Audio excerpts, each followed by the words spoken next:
In this video, we're going to look at moderation and restraint. So kind of, perhaps not very sexy moral virtues in the modern world, but are completely necessary. As someone that's struggled with addiction issues, for example, this is something I've struggled with myself in my own life and know the importance of around eating, around all sorts of things, actually drug use, etc., etc. So I'm very interested in how we can make asana a more rich ethical practice. So ethics isn't just something we think about or read in a book, but it's something we can actually practice on the mat to take off the mat.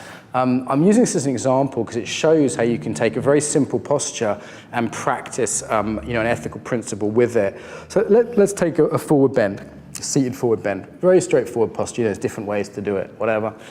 We could be looking at kindness, obviously awareness. We could be looking at honesty. Am I actually honest in how far I go? But we could also, I think, something like this is a good one for restraint and moderation. Temperance, yeah? So especially any posture where you have kind of a potential target, like I want to touch my toe or I want to get my hand here or whatever, tends to be a good one to work with for the moderation. So my tendency, like many of us, is to go a little bit extreme and to actually push it as far as I possibly can and start pulling. And actually, how is it if I do this in a slightly more moderate way? Now, this isn't physically that, if I even back off a little bit more actually, if I do it this way, I'm not physically that challenged, but emotionally I'm quite challenged, even though I know I'm doing this for the video. It's part of me just wants to go for it, So in this way, we can stretch ethical capacities. We can build these psychological, emotional, ethical capacities through something very simple. I don't have to be super athletic. I could be doing a side bend. I could be doing another posture. I could be doing, Baddha-Konasana, for example. Yeah. And again, practicing moderation. So what we're practicing doesn't have to just be the stretch or whatever it is, but this perhaps I would say more useful capacity. I mean, look. This is as flexible as I need to be in this position. I mean, I could get through, I can pretty much touch my head if I need to the floor there. And why would I want to be more flexible, right? That's pretty flexible. It doesn't benefit my life to be any more flexible.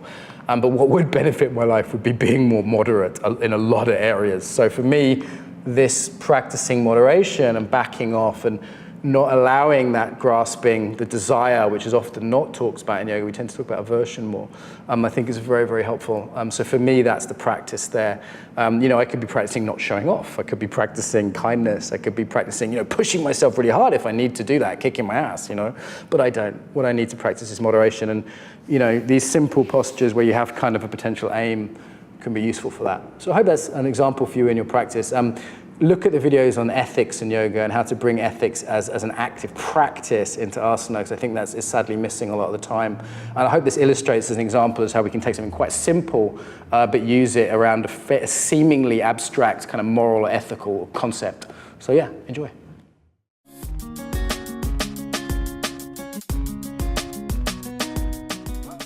So I hope you enjoyed that video. If you did, you can subscribe to the channel, hit the bell. More importantly, however, get the newsletter. So the newsletter you do, is that right? In the box here? Okay. So why you would want the newsletter? So you hear about the best videos, so you actually ask me questions, you can reply to the newsletter, I'll reply. You can hear about events, teacher trainings, other things that are happening and stay in touch more reliably. So newsletter there.